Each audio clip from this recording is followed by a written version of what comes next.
Punita, and today we are here to understand more about hypnotherapy. So, you might have heard this particular name or concept many times. Even this entertainment industry, actually, entertainment industry has given very negative, or you may say, some kind of fearful. Feeling for this kind of therapies or hypnotic state or hypnosis, so that we always feel ki, oh, someone will actually hypnotize us, and they may actually ask us to do something which is not good for me, or they may steal everything whatever we are having and all this kind of stuff. But actually it's a myth, it's really a myth. Until and unless you are not ready for getting hypnotized, no one can hypnotize you, even though they are so much expert. Yeah, there are few people who have got some magical powers or some kind of study they are having. Because of that, they may actually control other people's mind very easily, and it may happen, but there are very very very few or rare cases. But in general, if you understand ki what exactly this particular therapy is, why I should use this therapy, or what is the use of this therapy for me, why I'm saying again and again therapy to this particular thing. So all this kind of discussion we'll do throughout the session today, to make it more interactive, and so that we could get more number of participants. I'll again switch this language. I'll do it in English, Hindi plus English as and when required. So let's switch on Hindi now. तो आज हमारा जो topic है वो hypnotherapy का topic है। हमारा upcoming workshop भी आ रहा है हिप्नोथेरेपी पे, तो मैं थोड़ा सा उसके बारे में आपको जागरूक करना चाहती हूँ। एक अवेयरनेस के लिए एक आज का जो लाइव है अपना वो हिप्नोथेरेपी के बेस्ड पे रहेगा। अब सबसे पहले अंडरस्टैंड करते हैं कि क्यों मुझे ये सारी चीज़ों के बारे में नॉलेज होना चाहिए। मैं तो मेरी ज़िंदगी बहुत ही हेल्दी वे से एंड बहुत ही खुशी से व्यतीत कर रहा हूँ या कर रही हूँ, तो मुझे ये सारी चीज़ें या फिर मुझे क्यों चाहिए। Now every one of us, अभी जैसे जो सिचुएशंस आए, अभी पैंडेमिक सिचुएशन था, जिसकी वजह से हम बहुत ज़्यादा अनसेफ, इनसिक्योर और थोड़ा सा स्ट्रेस फील करने लगे थे। धीरे धीरे वो सारे जो भी प्रॉब्लम्स आए उनको भी हमने ओवरकम करना सीख लिया, एंड हर चीज़ों के लिए हमने अभी अल्टरनेटिव सॉल्यूशंस भी ढूंढ लिए हैं। But still it's there in somewhere in our mind, because we have lost many people and so many things happened.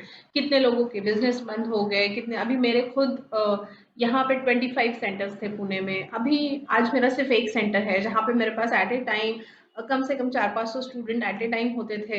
आज 20-25 स्टूडेंट है, तो actually it's a huge loss. Means educational industry जैसे online industry तो बहुत अच्छे से grow हो रही है, बट कहीं ना कहीं जो क्लासरूम टीचिंग वाला एक सेक्टर था उसमें बहुत बड़ा एक इफेक्ट हुआ है।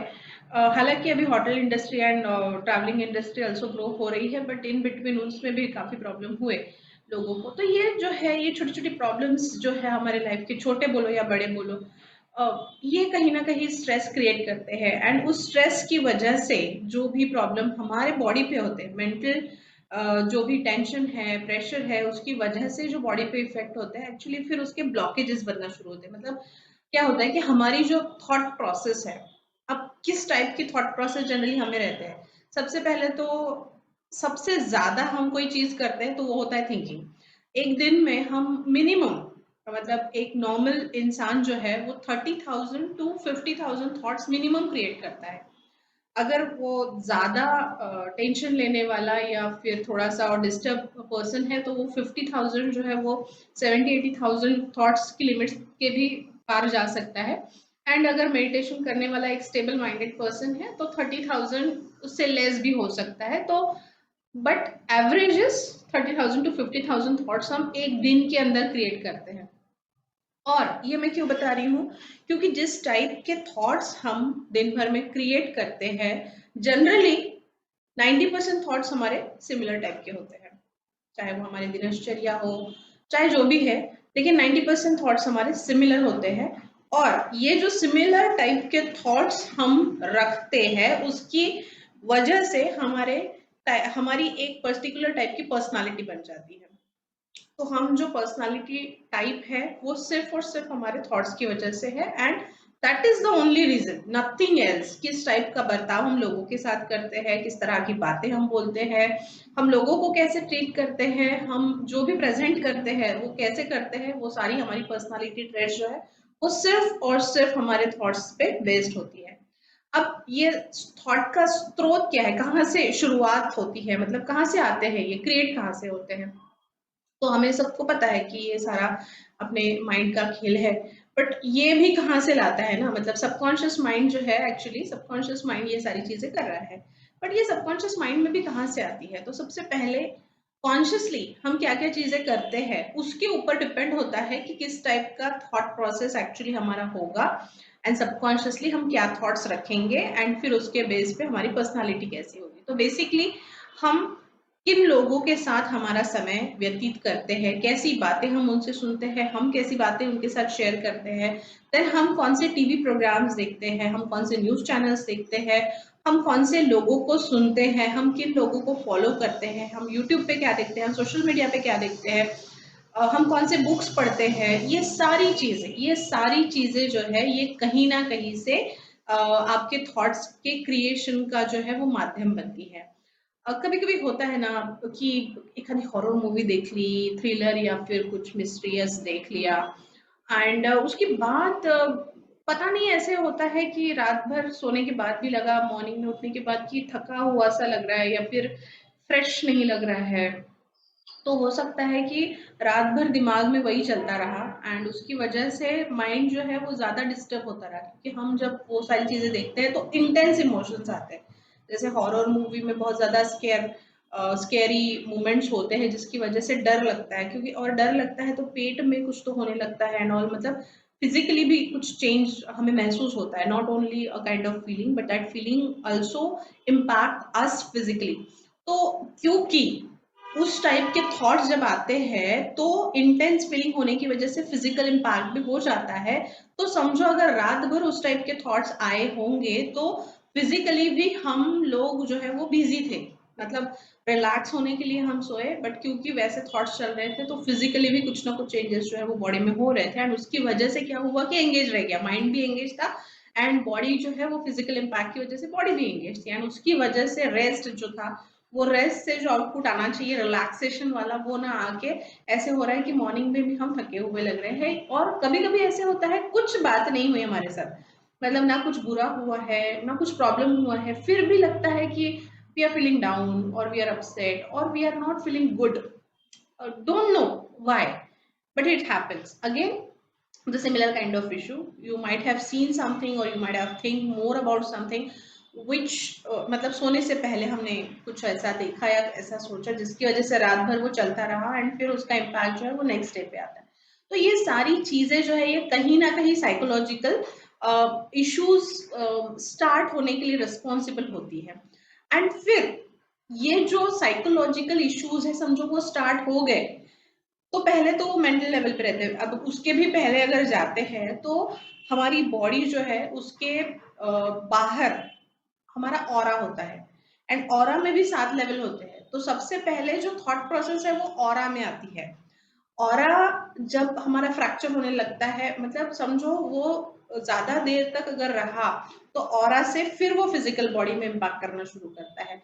फिर फिजिकल बॉडी में वो डायरेक्ट इम्पैक्ट नहीं करता, फिजिकल बॉडी में भी क्या होता है ब्लॉकेजेस बन जाते हैं। अभी हमारे जितने भी निगेटिव मेमोरीज है बचपन से, और ऑफ कोर्स पास्ट लाइफ से भी आते हैं, कुछ निगेटिव मेमोरीज ऐसे होते हैं कि जो पास्ट लाइफ से भी आते हैं, और उसके भी पास्ट मतलब हम एक ही लाइफ थोड़ी जी के आए हो सकता है हमने बहुत सारे लाइफ जिए हो, तो कहीं किसी लाइफ का अगर वो प्रॉब्लम है जो अभी भी हमें सता रहा है तो उसके लिए हमें उसको रिग्रेस करना पड़ेगा, जब तक उसको रिग्रेस नहीं करेंगे तब तक फिर वो प्रॉब्लम नहीं छूटेगा। तो ऐसे कुछ प्रॉब्लम होते हैं जिसके आंसर्स नहीं होते हैं, तो ये कुछ ऐसे थेरेपीज अभी मतलब पहले तो ये सारी चीजें पे किसी का विश्वास नहीं था, पुराने लोग करते थे ये सारी चीजें, बट अभी जैसे साइंटिफिक रिसर्च हुआ, फिर माइंड का scanning and all these devices, different kind of devices develop, and then they understand कि oh, this is a kind of therapy and we can use it as a therapy for actually treating few of the psychological issues and which directly impact physical problems. So ये सारी चीजें जो है ये कहीं ना कहीं इंटर रिलेटेड है, और साइंस ने जब उसको प्रूव किया तब लोग उसको मानने लगे, अदरवाइज लोग उसको मानते भी नहीं थे। इवन पास्ट लाइफ होती है क्या, तो इसके ऊपर भी बहुत बड़ा सवाल था पहले। अगर आपको याद होगा कुछ साल पहले कुछ पास्ट लाइफ का एक प्रोग्राम टीवी पे आया करता था जिसको बाद में बैन कर दिया था। एंड इस टाइप की थेरेपीज या ऐसे जो चीजें हैं उसके बाद थोड़ा सा वो उसके ऊपर भी प्रॉब्लम आ गया था। क्यों आया था? क्योंकि थोड़ा सा वो दिखाना एंड ऑल वो थोड़ा सा इंटेंस हो गया, एंड उसकी वजह से लोग कुछ चीजें ट्राई करने लगे जिसकी वजह से फिर एक्सीडेंट्स एंड ऑल कुछ और प्रॉब्लम होने लगे। एक्चुअली क्या होता है, हर बार जो माइंड दिखाता है वो सही नहीं होता है। हो सकता है वो हेलुसिनेशन हो। हेलुसिनेशन इस टाइप की चीजें हैं जो एक्चुअली इमेजिनरी है, मतलब आपका जो माइंड है वो कुछ वियर्ड इमेजेस क्रिएट करता है एंड आपको उसको दिखा के गुमराह करता है। तो हो सकता है कि वो जो दिखा रहा है हर बार वो सही नहीं है। जैसे हम ड्रीम में क्या देखते हैं पता है ना आपको, कभी हम कहीं होते हैं कभी हम कहीं होते हैं, तो वो भी एक टाइप का हेलुसिनेशन है जहाँ पे चीजें जो है रियलिटी से बहुत ज्यादा मैच नहीं करती, बट वो क्या है उसने जो देखा। अब कुछ कैरेक्टरिस्टिक्स मैं बताती हूँ आपको सबकॉन्शियस माइंड की, जिसके बेसिस पे आपको समझ में आएगा कि ये क्यों होता है। अब जैसे हमारा कॉन्शियस माइंड है ना, उसका कंट्रोल हमारी लाइफ में बहुत कम है, हो सकता है 5 से 10%, उससे ज्यादा नहीं है। बट बाकी पूरा कंट्रोल जो है वो सबकॉन्शियस माइंड का है। और सबकॉन्शियस माइंड जिसका 90% कंट्रोल हमारी टोटल लाइफ पे है, एक्चुअली वो सबसे पहले तो अंधा है। अंधा है मतलब उसको बाहर की दुनिया नहीं पता, उसको जैसे हम दिखाते हैं, यानी कि कॉन्शियस माइंड जो हम देखते हैं सुनते हैं, तो conscious mind through some thoughts communicate with the subconscious mind, and subconscious mind actually follow you as your boss, मतलब वो जो होता है ना जो हुक्म मेरे आका, तो वैसा वाला एक गुलाम है सबकॉन्शियस माइंड, और उसको कंट्रोल करने वाला जो है वो कॉन्शियस माइंड है। बट कॉन्शियसली हम बहुत कम चीजें बहुत अच्छे से कर सकते हैं। मैक्सिमम चीजें हम जो करते हैं वो सबकॉन्शियसली करते हैं, एंड इसकी वजह से सबकॉन्शियस माइंड का कंट्रोल हमारे ऊपर ज्यादा होता है। तो सबसे पहला कैरेक्टरिस्टिक हमने देखा कि वो तो अंधा है, उसको तो वो दिखाई नहीं देती बाहर की दुनिया। जब आप जो आप दिखाओगे उसको ही वो समझेगा कि भाई यही रियलिटी है। तो चाहे वो इमेजिनरी थिंग्स है चाहे वो रियल थिंग्स है, तो उसको वो सही मतलब सच समझता है, एंड उसके लिए वो सारी चीजें, चाहे समझो होता है ना कि हमारे साथ एक बार हादसा होता है, हादसा एक बार हुआ, लेकिन हम उसको बार बार सोचते हैं। तो हम क्योंकि उसको बार बार सोचते हैं वो सारी चीजों को हम दोहराते हैं, सबकॉन्शियस को लगता है कि अभी भी हमारे साथ वही चीजें हो रही है, एंड क्योंकि उसको वो लगता है तो वो इम्पैक्ट जो एक्चुअली ड्यूरिंग उस घटना के टाइम पे जो हमारी मेंटल स्टेट हुई थी या फिर जो तकलीफ हमें हुई थी वो दोहराता है। फिर वो क्योंकि उसे नहीं पता ना, क्योंकि आप तो क्रिएट कर रहे हो, आपने क्रिएट किया, उसे लगा कि अच्छा अभी भी यही हो रहा है, एंड उसकी वजह से फिर प्रॉब्लम्स जो है वो नासूर बन जाते हैं, मतलब उसका एक ब्लॉकेज बन जाता है। नासूर मैंने जो बोला उसका एक्चुअली मतलब यह है कि ब्लॉकेज। अब ये ब्लॉकेज क्या होता है, तो हमारी जो मेमोरी है, मतलब ऑफ कोर्स हर मेमोरी किसी ना किसी चीज से जुड़ी हुई होती है।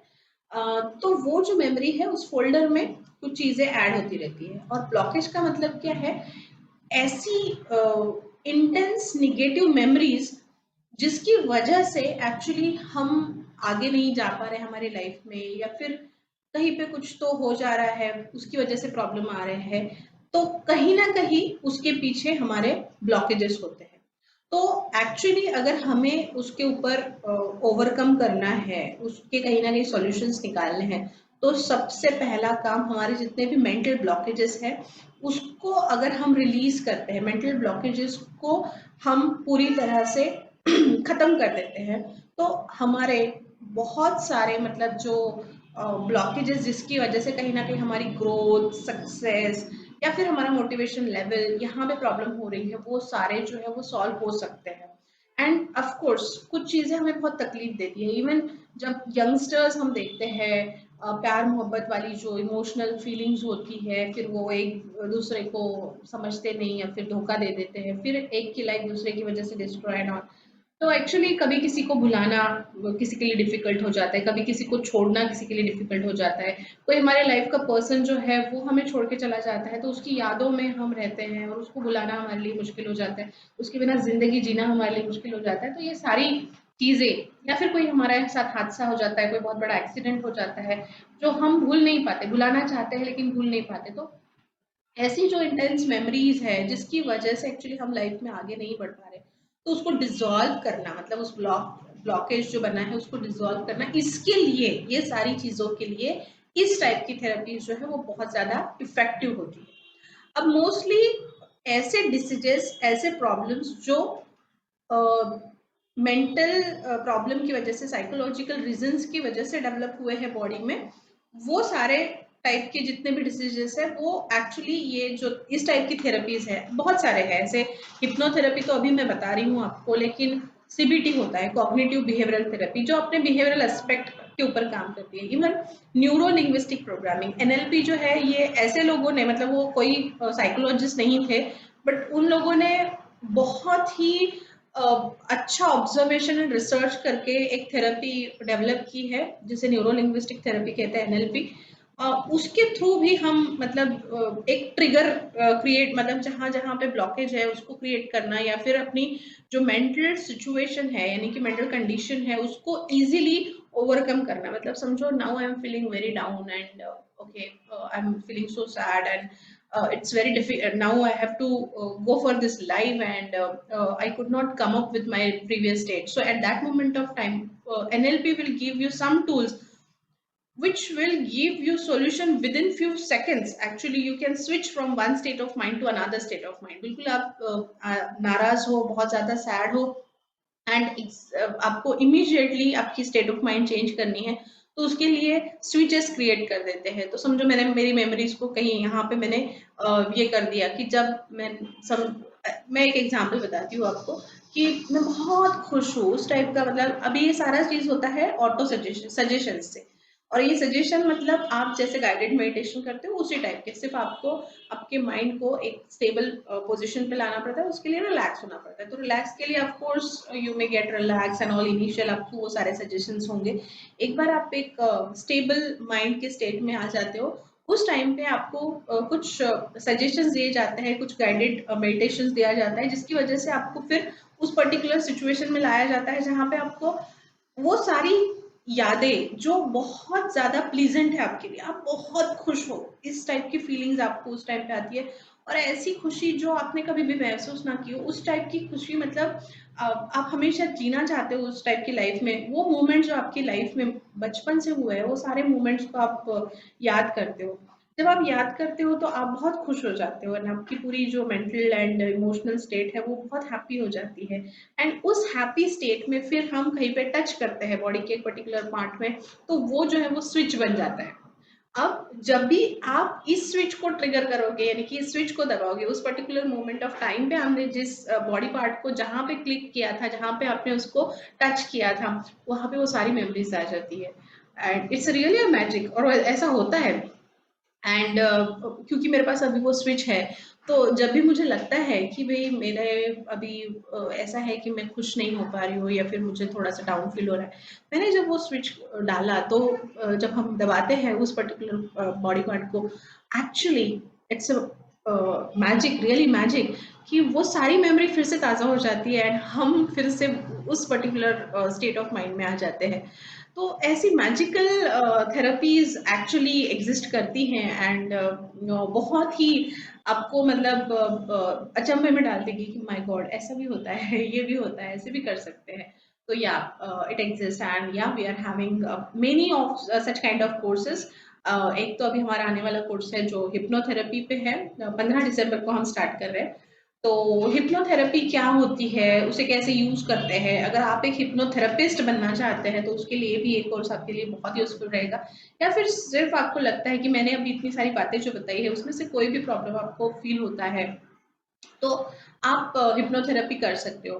एंड आप खुद को भी हिप्नोटाइज कर सकते हो। एक्चुअली दिन में हम बहुत सारा टाइम ऐसा होता है कि हम खुद सेल्फ हिप्नोटाइज होते रहते हैं। होता है ना, कभी हम बैठे हैं किसी सोच में इतना डूब जाते हैं, बाजू में इंसान आवाज पे आवाज दे रहा है लेकिन हमें पता नहीं चलता, फिर कोई एकदम धक्का देके बोलता है अरे कहाँ हो, तो actually we were in the hypnotized state. So that is one kind of hypnosis, self hypnosis. And again जो हम sleeping करते हैं actually it's a relaxed state of mind. तो hypnosis मतलब ऐसे कुछ नहीं है कि आप कोई आपके कुछ कराएगा या कुछ होगा आपको एक्चुअली। इवन मैं तो खुद इतनी सारी थेरेपीज जानती हूँ, लेकिन मुझे कभी ऐसे नहीं हुआ कि मेरा कहीं कंट्रोल गया या मुझे पता नहीं। मैं हमेशा कॉन्शियस रहती हूँ, कितना भी मैं डीप चली जाती हूँ रिलैक्सेशन में। रिलैक्सेशन के टाइम पे जब मैं गाइडेड मेडिटेशन लेती हूँ, हाँ स्लीपिंग के टाइम पे ऑफ कोर्स अपना कॉन्शियस अटेंशन नहीं होता है। तो वो स्टेट क्या है एग्जैक्टली तो आपका जो कॉन्शियस अलर्टनेस है, मतलब अभी हम अलर्ट है ना, हमें पता है कि इधर से गाड़ियों की आवाज आ रही है, यहाँ पे हाईवे से बहुत सारी गाड़ियां गुजर रही है ना, यहाँ पे फैन है, लाइट है, ये सब कुछ अभी ये मैं कॉन्शियसली मैं जानती हूँ कि ये सारी चीजें मेरे आसपास है। तो ये मेरा कॉन्शियस अवेयरनेस है। एंड जब मैं सबकॉन्शियसली स्टेट ऑफ माइंड में जाती हूँ तो actually I become more conscious about the inner state of my self. मतलब मेरे अंदर क्या हो रहा है, एक अंदर का तूफान है, एक बाहर का तूफान है। तो जब हम कॉन्शियस है तो हमें बाहर की सारी चीजें पता है, लेकिन बहुत बार ऐसे होता है कि अंदर क्या है वही पता नहीं है, एंड उसकी वजह से एक्चुअली हम स्ट्रगल करते हैं लाइफ में। लेकिन एक्चुअली ये स्ट्रगल कम हो जाएगा अगर rather than knowing external things we actually come closer to ourselves and understand who we are exactly। अपना कोर क्या है, मैं एग्जैक्टली कौन हूँ, मैं कहाँ मीन्स क्या हूँ, क्या मेरा लाइफ का पर्पस है, क्यों मैं यहाँ पे आई हूँ, क्यों मैं ये सारी चीजें कर रही हूँ। तो ये जब हमें समझने लगता है एंड हमें हमारा ही इंट्रोडक्शन जब मिलने लगता है और हमारी ही इमोशनल स्टेट एंड हमारे ही बारे में जब हमें अच्छे से पता चलता है तो actually we become very clear. मतलब जो कंफ्यूजन्स है, जो डाउट्स है, वो सारे क्लियर होने लगते हैं। एंड धीरे धीरे फिर जैसे जिन छोटी छोटी चीज़ों का बहुत सारे लोग ऐसे हैं जिनकी लाइफ में प्रॉब्लम एक्चुअली होते नहीं है, लेकिन छोटी छोटी चीज़ों को उनको इतना बड़ा लगता है एंड उसको वो प्रॉब्लम क्रिएट करते हैं एंड उसका दुख लेके बैठ जाते हैं। तो फिर ये जो बाहर की कंडीशन है और छोटे छोटे प्रॉब्लम जिसको हम एक्चुअली बड़ा करके बहुत ज़्यादा सैड फील करते हैं, तो वो सारी चीज़ें बहुत कम हो जाती हैं एंड फिर हमारा मैच्योरिटी लेवल जो है वो बढ़ने लगता है। स्पिरिचुअलिटी लोग हमेशा किसी और मतलब कल्चर एंड उसके तरफ लेते हैं, but spirituality is something to understand your spirit, who you are, from where you have actually came here, and what is your job, why you are here, and what is the purpose of your life. To understand it more clearly, actually you need to survey yourself। बाहर की दुनिया तो हमें पता है, लेकिन अंदर की दुनिया में क्या हो रहा है ये पता करने के लिए एक्चुअली आपको रोज मेडिटेट करना बहुत जरूरी है अपने आप के साथ।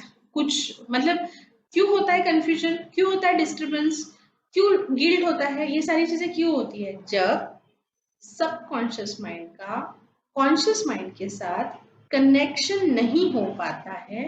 उस टाइम पे डिफिकल्टीज आती है, कंफ्यूजन होता है एंड ऑल प्रॉब्लम्स का जड़ वही है एंड फिर हम स्ट्रेस फील करते हैं, फ्रस्ट्रेट होते हैं। तो ये सारी चीजें क्यों होती है, क्योंकि सबकॉन्शियस जो आपका एक्चुअल गुलाम है लेकिन उसका कंट्रोल वो बहुत स्ट्रांग है, उसका कंट्रोल आपके लाइफ में बहुत है, लेकिन ये जिसके मालिक आप हो ये तो आपका गुलाम है, ये और आप उसके मालिक हो, और आप एक्चुअली क्या चाहते हो ये इसको समझ में नहीं आ रहा है। उसकी वजह से कंफ्यूजन, फ्रस्ट्रेशन, डिप्रेशन, डिस्टर्बेंस, ये सारी चीजें आती हैं एंड स्ट्रेस ऑफ कोर्स। तो ये सारी चीजों को अगर कम करना है तो कहीं ना कहीं हमें अपने कोर को समझना बहुत जरूरी है, और उसके लिए ये सारी थेरेपीज को अंडरस्टैंड करना थोड़ा सा इजी हो जाता है। इसलिए ऐसा नहीं है कि आप कौन से प्रोफेशन में हो या फिर आप क्या करते हो, ये हर किसी के लिए है। अपने आप को तो जानना जरूरी है ना। तो ये ऐसे कुछ नहीं है कि एक पर्टिकुलर पर्सन ने ही इसको करना चाहिए, हर कोई सीख सकता है इस टाइप की थेरेपीज को अंडरस्टैंड कर सकता है, क्योंकि यहाँ पे अपने माइंड का स्टडी होगा।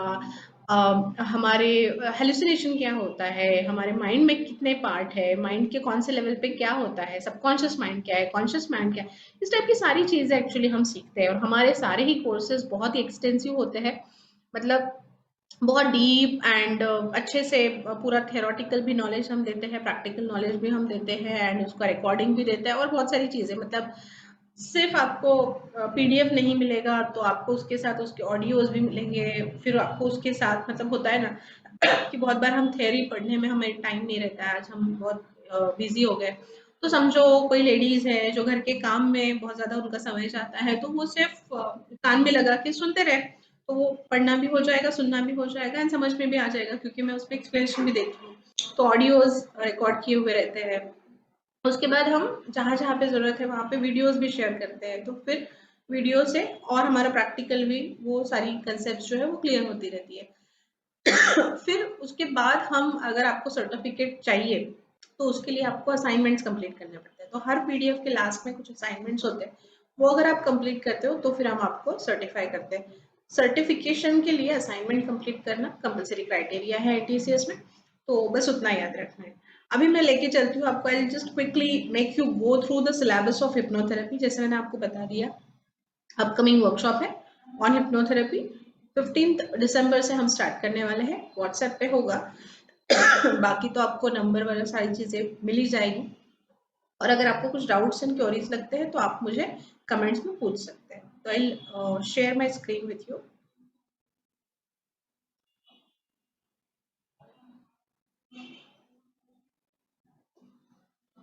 आई hope my screen must be visible to you. So हमने हिप्नोथेरेपी का वैसे तो बहुत कुछ देखा है, लेकिन let's again restart with the definition. So hypnotherapy is a type of mind body intervention in which hypnosis is used to create a state of focused attention and increase suggestibility in the treatment of a medical or psychological disorder or concern। तो जिनको या तो mental या psychological कुछ disorder है उसको overcome करना है, या फिर कोई फिजिकल इश्यू है जो समझ में नहीं आ रहा है, मतलब जो मेडिकल साइंस है वो उसको समझा नहीं पा रहा है कि एग्जैक्टली क्या है। उसके लिए मैं एक स्टोरी बताऊंगी आपको। मेरी एक स्टूडेंट थी, पहले वो मेरे पास यहाँ पे पुणे में कोर्स करती थी, उसके बाद वो यूके शिफ्ट हो गई। यहाँ पे उसके पेट में काफी दर्द होता था, एक पर्टिकुलर जगह पे पेट में बहुत ज्यादा दर्द होता था। तो यहाँ पे आसपास तो सारा, मतलब उन्होंने इंडिया में सिर्फ पूना नहीं, बहुत सारे अलग अलग स्टेट में सिटीज में जाके ट्रीटमेंट लिया, लेकिन कुछ उसका इम्पैक्ट नहीं हुआ। The pain keep on repeating.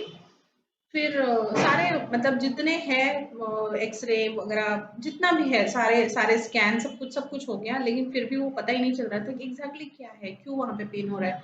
फिर उधर जाने के बाद उन्होंने वहाँ पे भी, उस कंट्री में इतनी वेल डेवलप कंट्री है वहाँ, जहाँ पे तो मेडिकल सिस्टम और भी वेल डेवलप है, वहाँ पे भी सारा सब कुछ कर लिया, लेकिन कुछ इम्पैक्ट नहीं हुआ। फिर उनको किसी ने सजेस्ट किया कि आप पास्ट लाइफ रिग्रेशन क्यों नहीं करते हो। तो जैसे past life regression is the same thing, like hypnotherapy के थ्रू ही हो सकता है रिग्रेस, अदरवाइज कैसे करोगे आप।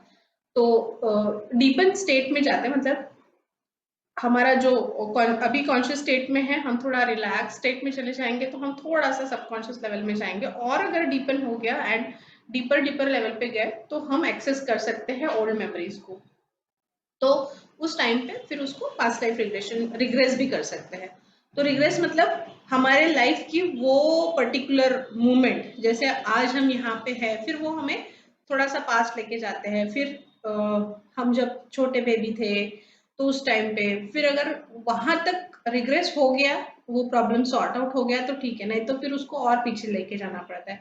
फिर बर्थ के टाइम एंड देन फिर प्री बर्थ। फिर प्री बर्थ जब हम जाते हैं तो फिर हम पास्ट लाइफ में पहुंच जाते हैं। फिर पास्ट लाइफ में जब पहुंचते हैं वहां पे उसका ऐसे हुआ कि उसका पूरा मतलब बचपन तक और बर्थ तक का कुछ नहीं था।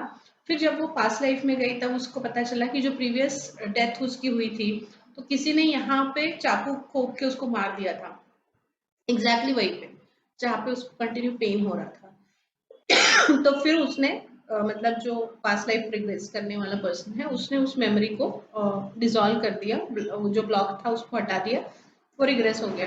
एंड फिर रिग्रेस होने के बाद then never that particular pain never comes again. तो फिर वो जो पर्टिकुलर प्रॉब्लम था वो फिजिकल इशू बन गया था आज की लाइफ में, मतलब करंट लाइफ में उसको प्रॉब्लम हो रही थी, लेकिन उसकी मेमोरी कहीं ना कहीं थी, उसकी वजह से वो प्रॉब्लम था। जब वो मेमोरी जो है उसको डिजोल्व कर दिया, उसके बाद वो फिजिकल इशू भी चला गया। तो this kind of things are there, means जो फिजिकल भी हो सकता है, फिजिकल में भी आ सकता है।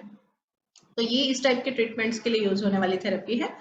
Then what happens when you are hypnotized, जैसे मैंने स्टार्टिंग में ही बताया था आपको कि एंटरटेनमेंट इंडस्ट्री ने तो बहुत सारा निगेटिविटी दे दी है, तो इसलिए हमें समझना भी पड़ेगा कि एग्जैक्टली क्या होता है जब आप हिप्नोटाइज होते हो। तो so during hypnosis a trained hypnotist or a hypnotherapist induces a state of intense concentration or focused attention.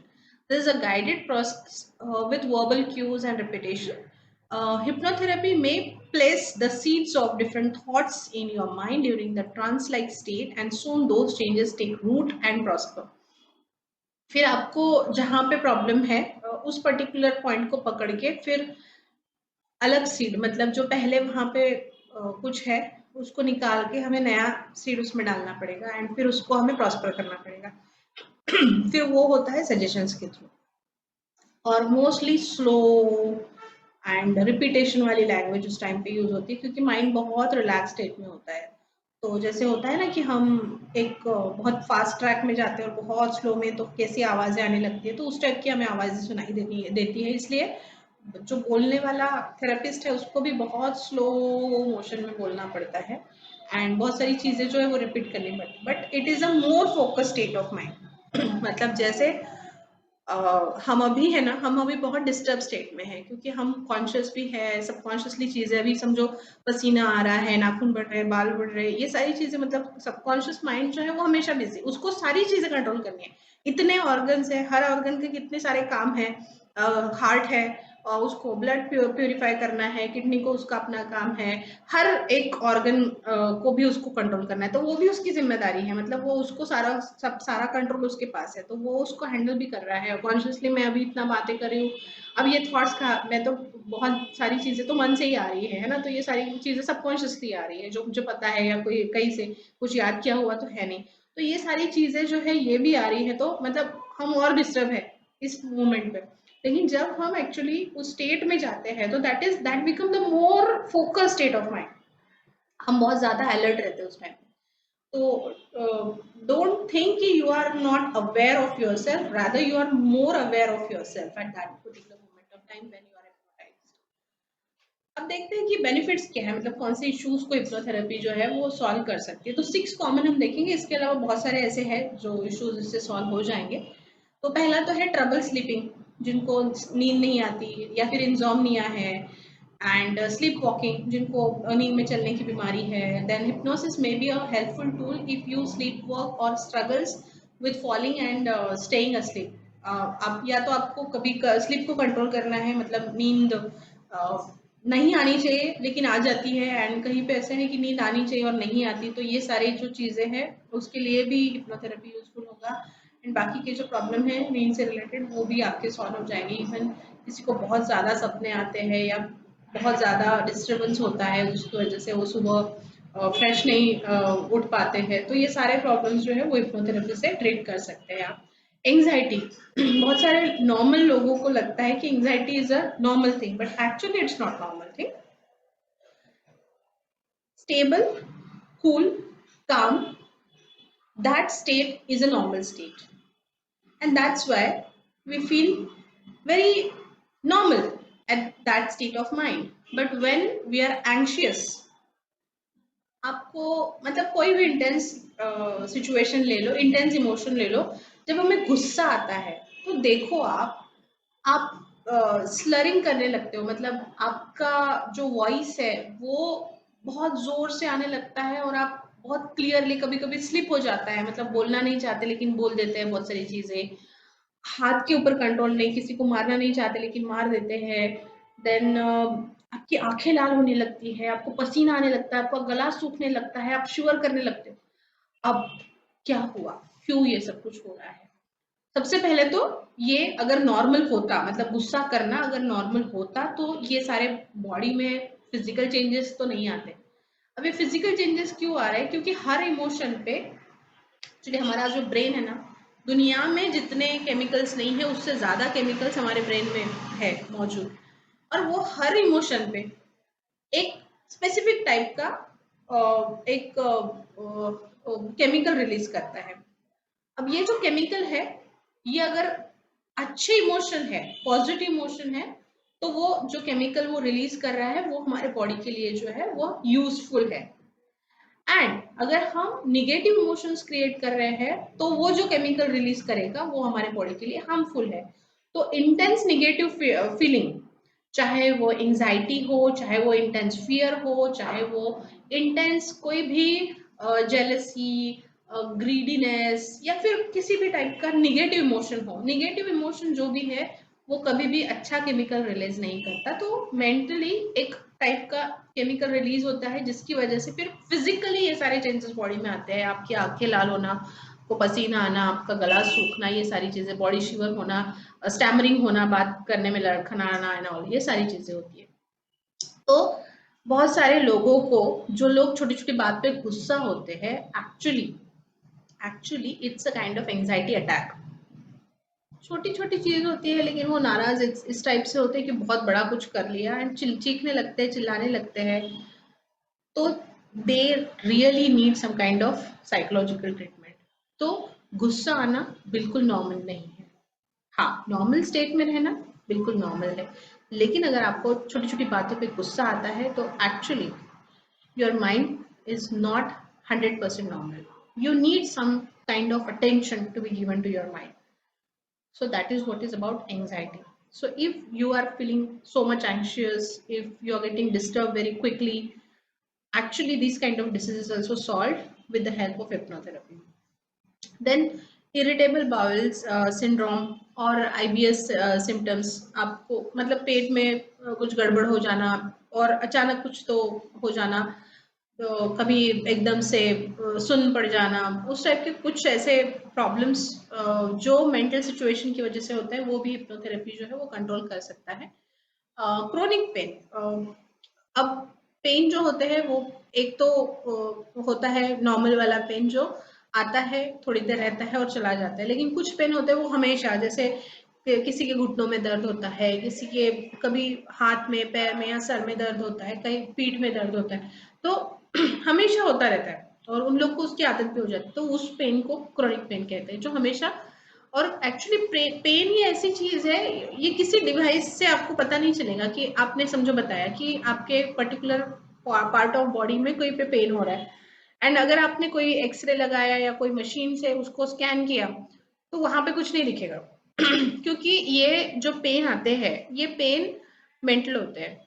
और जब आप पेन किलर खाते हो ना, पेन किलर जब आप खाते हो तो सिर्फ क्या होता है, जो सिग्नल कोई भी any part of your body जहां से वो सिग्नल आ रहा है उसको सिर्फ ब्रेन से कट कर देता है आपका पेन किलर, मतलब उसको ब्रेन तक पहुंचने नहीं देता, मतलब वो पेन वही वहां पे वही जैसा था वैसा ही है, पेन किलर सिर्फ उसको सप्रेस करता है जो वहां तक सिग्नल जा रहे थे, क्योंकि ब्रेन की तरफ से सारा कंट्रोल है, राइट। ब्रेन जब बताएगा, मतलब अभी समझो मैंने यहाँ पे टच किया तो मुझे पता चला कि अच्छा मैंने ही मेरे राइट हैंड से मेरे लेफ्ट हैंड को टच किया है, तो इस टच को मेरा ब्रेन जब तक आइडेंटिफाई नहीं करता तब तक ये रजिस्टर नहीं होता है। तो जिनका एक्चुअली मेंटल प्रॉब्लम है, आपने देखा होगा अगर उनको कहीं पे चोट भी लग जाती है, खून भी निकल जाता है, उनको कुछ फर्क नहीं पड़ता, या फिर दे आर नॉट, मीन्स उनके आँख कान नाक उनके पांचों जो इंद्रिय है वो तो प्रॉपरली काम करे, उनके सेंसेस में कोई प्रॉब्लम नहीं है। तो सेंसेस का काम क्या होता है, जस्ट ये इन्फॉर्मेशन यहाँ से लेना एंड ब्रेन को देना, तो बाकी सारा काम तो ब्रेन करता है। तो ब्रेन को पता है कि ब्रेन कहीं ना कहीं दर्द है तो वो सिर्फ वहां से कट करना, उतना काम पेन किलर करता है। That is what is chronic pain. उस टाइप के पेन को भी अगर निकालना है अपनी लाइफ से तो उसके लिए हिप्नोथेरेपी बहुत यूजफुल है। देन क्विटिंग स्मोकिंग, बहुत सारे लोगों को alcoholism, smoking, drugs, tobacco chewing, या फिर वो कुछ गुटखा एंड ऑल वो खाने की आदत पड़ जाती है, फिर उसको ओवरकम करना बहुत मुश्किल हो जाता है। तो उसके लिए भी अगर आप NLP या फिर इस टाइप की कोई थेरेपी का यूज कर सकते हो तो बहुत आसान हो जाएगा आपके लिए वो क्विट करना। इवन वेट लॉस के लिए भी इस टाइप की थेरेपी जो है वो काफी यूजफुल मानी जाती है। तो ये कुछ ऐसे हेल्थ इश्यूज है जो हम ओवरकम कर सकते हैं with the help of hypnotherapy. अब थोड़ा सा फास्ट हम देख लेंगे कि क्या क्या है इस पर्टिकुलर कोर्स के अंदर। तो पहले तो हम इंट्रोडक्शन देखेंगे, फिर हम थोड़ा सा साइकोलॉजी का बैकग्राउंड देखेंगे, फिर हमारे माइंड को अंडरस्टैंड करेंगे कि what is mind, unconscious mind क्या होता है, सबकॉन्शियस माइंड क्या होता है, कॉन्शियस माइंड क्या होता है। फिर हिप्नोथेरेपी या फिर हिप्नोसिस क्या है, उस स्टेट को क्या कहते हैं, फिर थेरापेटिक इंटरवेंशन क्या होता है, फिर पोस्ट हिप्नोटिक सजेशन का मतलब क्या है, ऑटो सजेशन का मतलब क्या है, हिप्नो एनालिसिस क्या होता है, ये सब हम फर्स्ट लेसन में जानेंगे। उसके बाद हम जानेंगे कि भाई अच्छा हिप्नोटिक स्टेट क्या है। फिर इसमें एमआरआई जो हमारा होता है, मैग्नेटिक रेजोनेंस इमेजिंग, तो ये एग्जैक्टली हम जो ब्रेन का एमआरआई वगैरह करते हैं तो ये क्या होता है। तो हम एमआरआई करने के बाद ये हमें पता चला कि भाई ब्रेन के 3 पार्ट है, एक होता है फोर ब्रेन, एक होता है मिड ब्रेन, एक होता है हिंडर ब्रेन, हाइंड ब्रेन। तो उसके अंदर फिर एक सेरिब्रम है, फिर लिम्बिक सिस्टम है, फिर हाइपोथैलेमस, अमगडाला, देन उसके जो अलग अलग पार्ट है, hippocampus, brain stem, mid brain, pons, medulla, ये सारी चीजें। तो ब्रेन का इन शॉर्ट हम स्टडी करेंगे सेकेंड चैप्टर में, एंड फिर ब्रेन का conditioning and power of suggestion क्या होता है वो देखेंगे। फिर जो लेसन 3 है वहां पे हम बहुत डीप में जाएंगे, भाई ठीक है हिप्नोसिस क्या है, कंडीशनिंग क्या होता है, पावर ऑफ सजेशन क्या है, सबलिमिनल सजेशन क्या होता है, कॉन्शियस एक्सेप्टेंस क्या है, कॉन्शियस सस्पेंशन क्या है, इमोशन को बहुत अच्छे से जानेंगे, फिर सजेस्टिबिलिटी पे जाएंगे। फिर जो हमारी एक स्टेट होती है, एक होता है लेथार्जिक और ड्रीम स्टेट, एक होता है कैटालेप्टिक और हिप्नोडाइल स्टेट, एक होता है सोमनेबुलिस्टिक स्टेट, और एक होता है कैमेटो स्टेट। तो ये सब जानेंगे। फिर हम थोड़े ब्रेन वेव्स देखेंगे, alpha beta, beta theta delta, ये सारे ब्रेन वेव्स क्या है, कैसे होते हैं, कैसे काम करते हैं, एग्जैक्टली जानना कैसे कि कौन से स्टेट पे हम हैं। तो ये सारी चीजें हम थर्ड लेसन में देखेंगे। अब हम फोर्थ लेसन में, अभी हमने ऊपर वाला जो है उसको समझ लिया एंड साइंटिफिक व्यू देख लिया, अब हम एक्चुअली देखेंगे कि हिप्नोटिक इंडक्शन एंड डीपनिंग कैसे करते हैं। तो यहाँ पे हमारा रैपो बिल्डिंग आता है सबसे पहले, मिररिंग एंड मॉडलिंग। मतलब अगर आप एक हिप्नोथेरेपिस्ट बनना चाहते हो, अगर आपको दूसरे को हिप्नोटाइज करना है तो उसके लिए आपको ये थोड़े रैपो बिल्डिंग, मिररिंग, मॉडलिंग, ये एनएलपी कंसेप्ट है एक्चुअली, ये भी आपको थोड़े से सीखने पड़ेंगे, क्योंकि उसके बिना फिर आप किसी पर्सन को हिप्नोटाइज नहीं कर सकते हो। तो आपको थोड़ा उस पर्सन को के साथ रैपो बिल्डिंग, मिररिंग, मॉडलिंग करना पड़ेगा। देन इंडक्शन, पहली state. Then synonyms, paraphrasation, connective words, time designation, repetition changes the rate of delivery, stressing particular word, varying the volume of your voice। अब ये इसके मतलब जब हम एक आधा being a hypnotherapist, हम एक आधा थेरेपी कर रहे हैं एंड वो जो सेशन है उस सेशन के दौरान हमें क्या क्या करना है वो सारी चीजें यहाँ पे बताई जाएगी।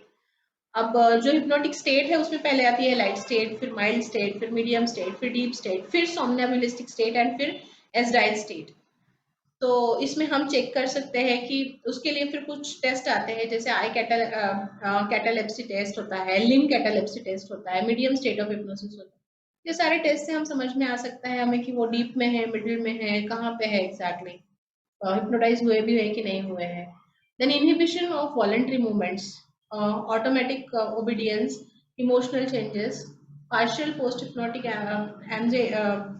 amnesia, then induced personality changes, whether it is temporary or permanent, then age regression, intensive anesthesia।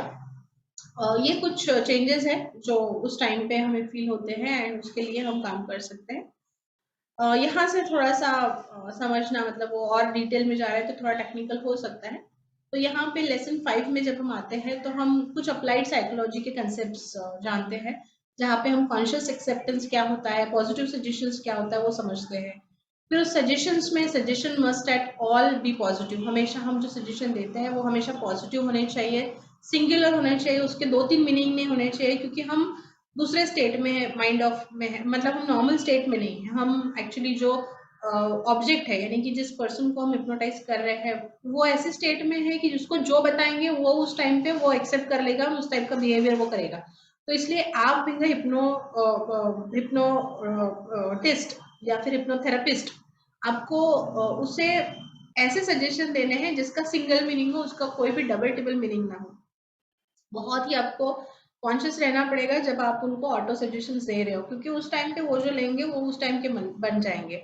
तो इसलिए आपको ये याद रखना पड़ेगा। Then suggestion must be authoritative, मतलब आपको इस तरह से उनको बताना है कि वो सबकॉन्शियस माइंड जो है वो हमेशा सुने।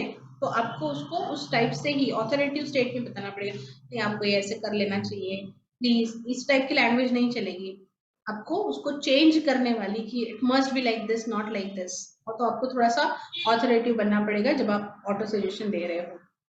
Suggestion must always be rational, irrational नहीं होना चाहिए, हमेशा रैशनल होने चाहिए and familiar to the subject. अब उस जो सब्जेक्ट मतलब जो सब्जेक्ट यानी कि जो पर्सन को हम हिप्नोटाइज कर रहे हैं तो उसके साथ फैमिलियर कंसेप्ट में बात करो। उसको लैंग्वेज ही समझ में नहीं आती या फिर उसको उसका मीनिंग ही पता नहीं है, ऐसी चीजों में आप अगर कम्युनिकेट करेंगे तो फिर उसके सबकॉन्शियस को भी कैसे समझेगा ना। तो आप थोड़ा सा हमेशा इस टाइप से फैमिलियर चीजें आप यूज करो।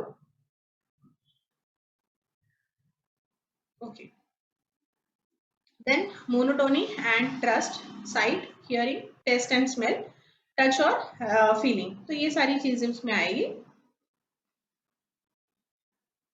अब लेसन 6, इसमें क्या है, कुछ कैरेक्टरिस्टिक्स हम जानते हैं कि लोगों को जानना कैसे है। अब S1 टाइप क्या होता है, हाइटेंड अवेयरनेस क्या होता है, ये यहाँ पे समझेंगे। फिर लेसन 7 में हम कुछ मेथड्स एंड प्रोसीजर्स देखेंगे कि किस तरह से ये हिप्नोथेरेपी जो है वो समझना है। फिर उसके कुछ कॉन्ट्रडिक्शन है वो समझने हैं। लेसन 8 में हम उसकी प्रोसेस को और अच्छे से जानेंगे कि इंडक्शन क्या होता है, डिपनिंग क्या होता है, फिर लास्ट की जो रिलीज वाली स्टेट है वो कैसे करनी है।